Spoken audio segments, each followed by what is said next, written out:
Halo teman-teman kelas 11, bertemu lagi dengan Pak Anggit. Kali ini kita akan melanjutkan pembahasan mengenai jaringan ikat.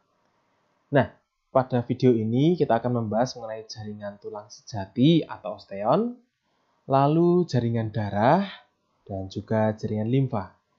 Sebelum kita mulai lebih jauh, Pak Anggit mengingatkan silakan teman-teman bisa mempersiapkan kertas dan juga alat tulis untuk mencatat hal-hal penting dari video pembelajaran ini. Nah, kalau begitu langsung saja kita mulai membahas yang pertama mengenai jaringan tulang sejati atau osteon. Oke, teman-teman, jadi jaringan tulang sejati ini itu tersusun atas sel-sel tulang keras yang disebut sebagai osteosit. Oke. Dan osteosit ini itu awalnya itu terbentuk dari sel induk tulang yang disebut sebagai osteoblas. Ya. Jadi itulah osteoblas, inilah cikal bakal dari osteosit yang dewasa. Gitu. Dan osteosit ini teman-teman di dalam tulang kita ternyata saling terhubung dalam unit kecil yang nanti kita kenal sebagai sistem Havers. Nah, nanti kita akan bahas khusus mengenai sistem Havers di slide berikutnya ya. Lalu teman-teman tahu bahwa jaringan ikat itu pasti punya matriks, dan matriks pada tulang sejati ini punya ciri khas ya teman-teman, karena banyak terdiri atas rebut kolagen dan berbagai ion seperti kalsium, fosfor, magnesium, bikarbonat, kalium, natrium, dan hidroksi apatit. Nah, kombinasi dari serabut kolagen dan berbagai ion yang tadi sudah Pak Anggit sebutkan, inilah yang akan menentukan seberapa kuat dan seberapa keras tulang sejatimu atau osteonmu itu, teman-teman. Jadi kalau teman-teman itu semasa kecil hingga remaja itu diminta untuk mengkonsumsi banyak makanan yang kaya akan ion-ion ini, itu betul akan berpengaruh positif terhadap kekuatan tulangmu, gitu teman-teman ya. Terutama nanti akan diindapkan di matriks tulang sejati. Gitu. Lalu, nah ternyata ada jenis sel lain teman-teman ya di jaringan tulang kita. Selain osteosit itu ternyata ada yang namanya osteoklas. Nah, osteoklas ini dapat menghasilkan enzim kolagenase dan juga proteolitik. Dan enzim-enzim ini berfungsi untuk merombak jaringan tulang dan dapat dibentuk lagi ya, dapat diatur lagi bentuknya sesuai dengan kebutuhan tubuh kita. Itu teman-teman. Oke. Nah, ini adalah gambar dari potongan tulang ya, teman-teman. Kalau teman-teman lihat di sini ada tulang pipa gitu yang dipotong seperti ini. Lalu kalau teman-teman lihat ini lebih diperbesar, itu bentuknya seperti ini ya, teman-teman. Jadi ini kuning itu ada sumsum tulangnya. Lalu di sini adalah jaringan tulang kerasnya tuh yang ini, teman-teman. Segini bawah ini adalah jaringan tulang kerasnya gitu. Dan nah ini yang kemarin Pak Anggit bahas mengenai selaput terluar periosteum ya, kalau di tulang keras. Selaput pelindung dari jaringan tulang keras itu, teman-teman. Nah, di sini Pak Anggit ingin menunjukkan di mana sih yang disebut sebagai sistem Havers. Jadi kalau teman-teman lihat lebih detail di jaringan tulang kerasnya ini ada semacam struktur menyerupai lingkaran-lingkaran ya, seperti pusaran angin. Nah, per satu lingkaran inilah sebenarnya yang disebut sebagai disebut sebagai sistem Havers. Jadi kalau ini mau diperbesar lagi, misalkan ini ya, satu lingkaran ini mau diperbesar lagi, bentuknya seperti ini. Oke. Dan itu memiliki bagian spesifik satu sama lain. Nah, kita akan bahas mengenai apa saja bagian-bagian yang terdapat pada satu sistem Havers. Dan teman-teman bisa bayangkan bahwa di tulang kita tuh ada ratusan sistem Havers yang saling terkait satu dengan yang lain. Ya. Oke, kita akan bahas mengenai sistem Havertz yang ada di tulang osteon kita. Oke, teman-teman, sistem Havertz ya. Bagiannya bentuknya seperti ini dan kita akan bahas satu demi satu mulai dari bagian A. Yang A itu adalah lakuna, teman-teman. Jadi lakuna itu adalah semacam tempat untuk menyimpan sel tulang keras yang tadi kita kenal sebagai osteosit ya. Nah, ini memang berupa kantung yang menempel di lamela. Lamela itu apa ya? Ini spoiler saja. Ini kalau teman-teman lihat ada seperti garis-garis melingkar itu ya. Nah, itu adalah lamelanya. Oke. Next, yang B. Ya, tadi kita sudah bahas yang ini, membran berkantong ini, yang di dalamnya ada osteositnya. Kita lihat yang B. Nah, kalau yang B ini teman-teman bisa melihat bahwa dari lakunanya itu bisa mengeluarkan sesuatu. Dan itulah yang disebut sebagai kanalikuli. Jadi kanalikuli itu adalah juluran dari membran lakuna dan ini berfungsi untuk menyalurkan makanan dan mengeluarkan zat sisa metabolisme dari osteosit. Jadi saat osteosit di dalam lakuna itu butuh nutrisi, maka nanti kanalikuli inilah yang berperan untuk mencari nutrisi. Ya. Dan karena osteosit juga melakukan metabolisme, zat sisanya pun akan dikeluarkan melalui kanalikuli ini juga. Oke, itu teman-teman. Berikutnya yang C. Yang C ini adalah pengisi ya teman-teman. Yang di putih-putih ini ya. Pengisi dari jaringan tulang ini. Teman-teman tahu bahwa secara umum yang C ini di jaringan ikat kita sebut sebagai matriks. Ya, betul teman-teman. Jadi matriks itu adalah materi pengisi jaringan di mana pada tulang keras ini komposisinya adalah garam mineral ya. Ada kalsium, fosfor, magnesium dan ion-ion lainnya tadi serta serat kolagen. Inilah yang menentukan seberapa kuat tulang yang kalian miliki. Itu teman-teman. Lalu berikutnya yang D. D ini adalah garis yang melingkar-lingkar ini teman-teman. Dan teman-teman tadi sudah sempat tahu yang D itu disebut sebagai lamela ya. Jadi lamela itu adalah lapisan konsentris. Konsentris itu melingkar ya teman-teman ya. Jadi lapisan konsentris dari matriks. Ini sama seperti matriks secara umum, jadi dia terdiri atas garam mineral dan juga serat kolagen. Nah, jadi fungsi lainnya adalah lamela itu dapat menghubungkan lakuna satu dengan lakuna yang lain, ya, yang ada di dalam satu nempel di satu lamela yang sama, gitu teman-teman. Oke, next kita akan membahas yang tengah, yang hitam ini teman-teman. Ya. Yang hitam ini kita kenal sebagai saluran Havertz, di mana di dalamnya itu terdapat banyak pembuluh darah dan juga saraf. Nah, inilah tadi kalau kita mengatakan pembuluh darah, maka sumber nutrisi untuk tulang sel-selnya itu sendiri ya terdapat di saluran Havertz ini teman-teman ya, di dalam pembuluh darah. Dan kalau kita mengatakan kenapa kok patah tulang itu bisa sangat menyakitkan, ya jawabannya ternyata sekarang sudah didapatkan bahwa di saluran nafas itu terdapat saraf. Ya. Bayangkan teman-teman kalau tulang kalian itu patah secara melintang gitu ya, maka berapa banyak saluran Havertz di sistem Havertz tulangmu itu yang akan sarafnya itu akan kena gitu ya. Dan itu menimbulkan rasa sakit yang luar biasa. Oke, begitu teman-teman.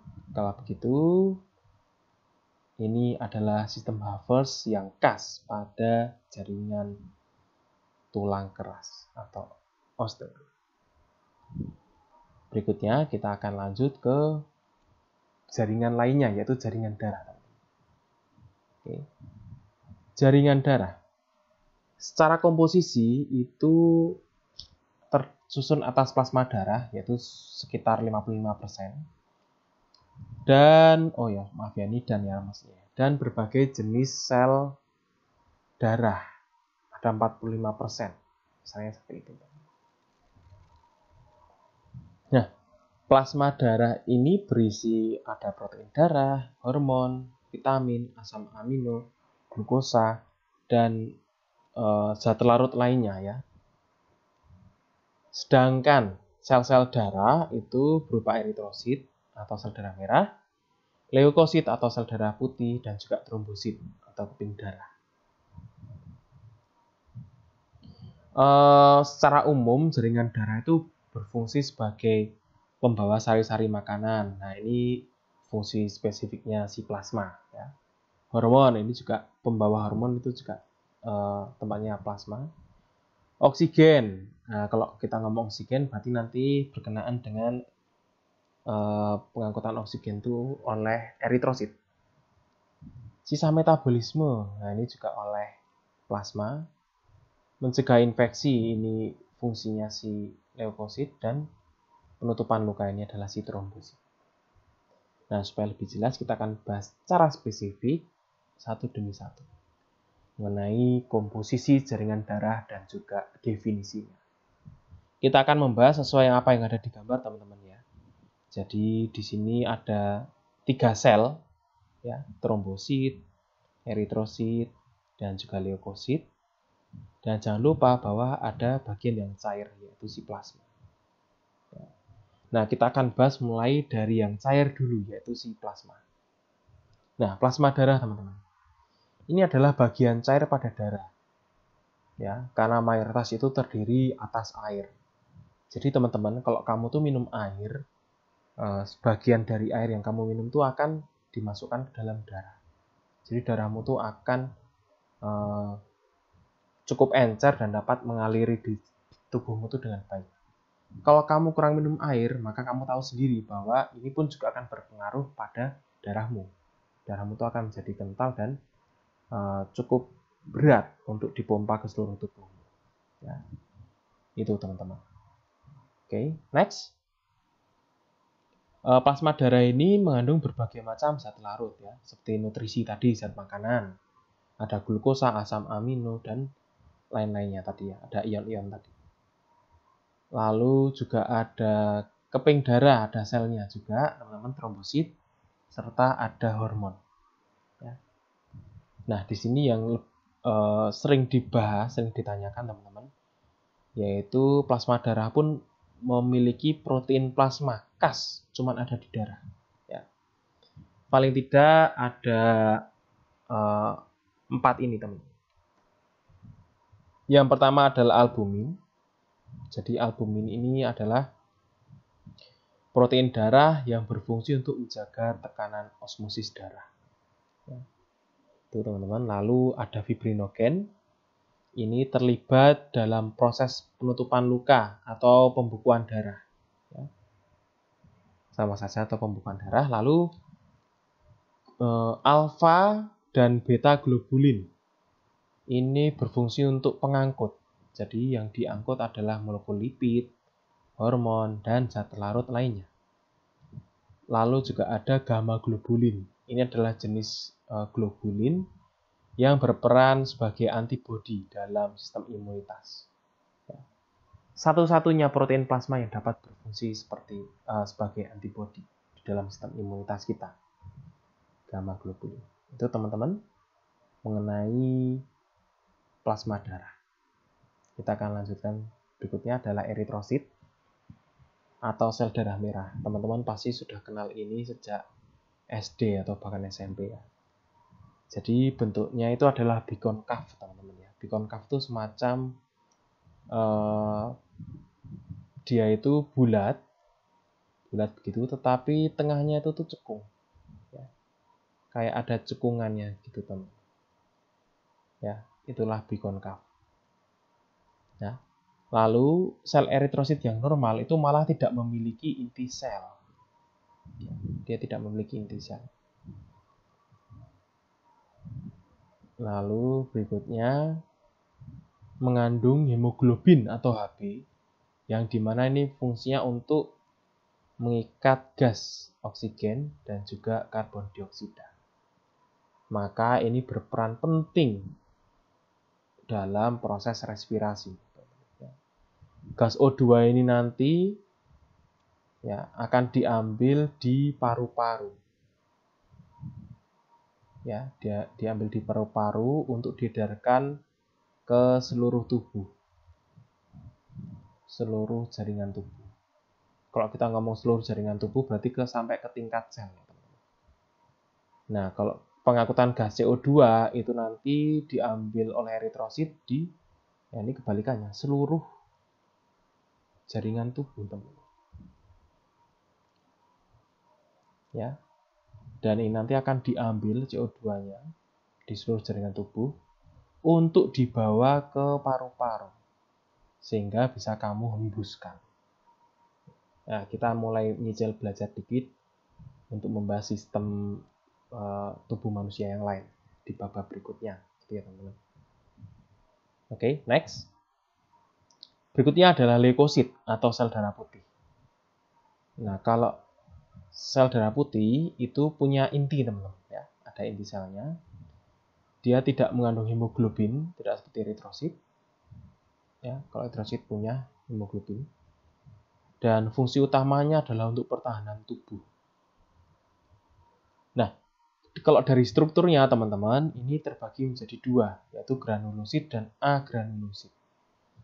Jadi granulosit ini adalah kelompok leukosit yang memiliki protein seperti titik-titik, atau istilahnya adalah granul. Nah, seperti ini teman-teman. Di antara inti selnya itu tuh ada semacam protein yang seperti bintik-bintik itu ya teman-teman.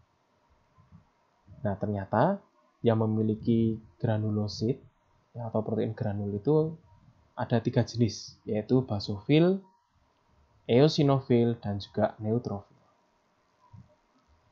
Sedangkan agranulosit itu artinya adalah sitoplasmanya itu tidak punya protein granulan, jadi hanya tampak jelas ada inti selnya dan ini bersih, tidak punya protein granul.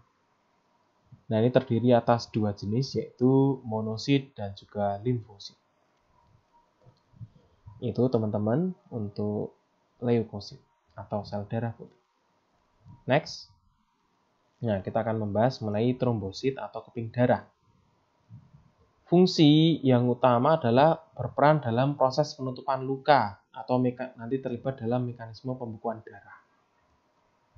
Bentuknya tuh seperti lempeng, teman-teman. Jadi kalau teman-teman lihat di gambar ini, itu bukan yang kuning-kuning ini, teman-teman. Ya. Yang kuning-kuning itu adalah sel darah merah. Justru yang kecil-kecil inilah si trombosit atau keping darah. Lalu berikutnya, dia tidak bernukleus, tapi punya banyak granula di dalamnya. Ya, ternyata ada banyak protein granulnya. Dan ciri khas utamanya ini, teman. Membran selnya itu mudah pecah. Terutama kalau kulitmu terluka sampai mengenai pembuluh darah. Nah, trombosit itu akan mudah pecah saat terkena luka tersebut. Dan saat pecah, itu akan mengeluarkan enzim yang namanya trombokinase. Nah, enzim inilah yang akan mengawali proses penutupan luka atau mekanisme pembekuan darah. Untuk ini yang lebih dalam nanti kita akan bahas di bab sistem sirkulasi. Oke, itu teman-teman tentang trombosit sebagai bagian dari jaringan darah. Kalau begitu, terakhir teman-teman, kita akan membahas mengenai jaringan limfa atau getah bening. Oke. Jaringan limfa atau getah bening. Kita lihat dari fungsinya, teman-teman ya. Jadi fungsinya itu terlibat penting dalam sistem imunitas dan yang terutama adalah pengangkutan lemak ya, atau lipid. Nah, lemak atau lipid yang nanti diangkut itu bentuknya adalah asam lemak. Ya, jadi sudah dipecah ya teman-teman. Asam lemak plus gliserol. Nah, itu adalah pecahan dari lemak yang sudah dicerna di sistem pencernaan. Jadi saat kamu memakan lemak itu tidak langsung diangkut di pembuluh darah, yang dia akan masuk ke pembuluh limfa kita, itu teman-teman ya, dengan bentuknya tadi pecahnya asam lemak dan gliserol. Next, dari komposisinya itu terdiri atas serat retikuler ya, lalu juga ada sel makrofag. Ingat teman-teman, sel makrofag ini sel penyusun jaringan ikat secara umum yang berfungsi untuk memakan zat-zat asing atau benda asing yang membahayakan tubuh kita. Dan ternyata di sini pun juga terdapat sel limfosit, teman-teman. Ya. Salah satu jenis sel darah putih yang bisa memproduksi antibodi. Nah, teman-teman, jaringan limfa atau getah bening ini itu terdapat pada organ timus. Nah, kalau kita lihat organ atau kelenjar timus itu letaknya kalau di gambar ada lainnya, teman-teman. Di tengah, dekat jantung dan paru-paru. Ya. Tapi memang semakin kita beranjak dewasa, kelenjar timus itu akan semakin kecil. Lalu juga ada di kelenjar limfa secara umum, ya pembuluhnya, teman-teman. Lalu ada di tonsil atau amandel, ya ada di sebelah ini, teman-teman, tonsil atau amandel. Dan juga ada di limpa atau istilahnya adalah spleen. Ini teman-teman, spleen. Di antara hati dan juga usus halus itu ada spleen atau limpa. Nah, limfosit itu cenderung berkelompok, teman-teman. Dan kelompok limfosit itu disebut sebagai nodulus. Nah, nodulus ini banyak kita jumpai ya di organ-organ yang tadi sudah disebutkan. Di tonsil ada banyak, atau di amandel ya tadi ya. Di limpa, di timus itu ada banyak. Dan memang mereka itu pembuluhnya pun juga tersebar seperti halnya pembuluh darah. Karena fungsinya memang untuk terlibat dalam sistem imunitas. Ini akan muter terus melihat apakah ada benda asing yang membahayakan tubuh kita. Itu teman-teman. Ya. Dan kalau mau ditanyakan apa itu dari namanya ya, jaringan limfa, ini kan ada cairan limfanya, teman-teman, atau disebut sebagai getah bening. Ya memang karena di dalamnya itu cairan limfa itu ya bentuknya itu atau warnanya itu bening, teman-teman. Ya. Jadi sama-sama cairan seperti darah tapi itu bening. Dan memang cairan bening ini diperoleh hasil dari pengumpulan cairan di jaringan-jaringan yang ada di dalam tubuh kita. Nah, itu dimasukkan ke jaringan di pembuluh limfa, teman-teman. Ya, dicek apakah ada benda asing yang berbahaya atau tidak. Jika ada, pasti akan dinetralkan oleh sel makrofag, sel limfosit, dan juga sel-sel lain yang berperan dalam imunitas kita. Ya. Oke teman-teman, itu dulu saja. Sampai bertemu lagi di pertemuan pada jaringan berikutnya. Thank you teman-teman.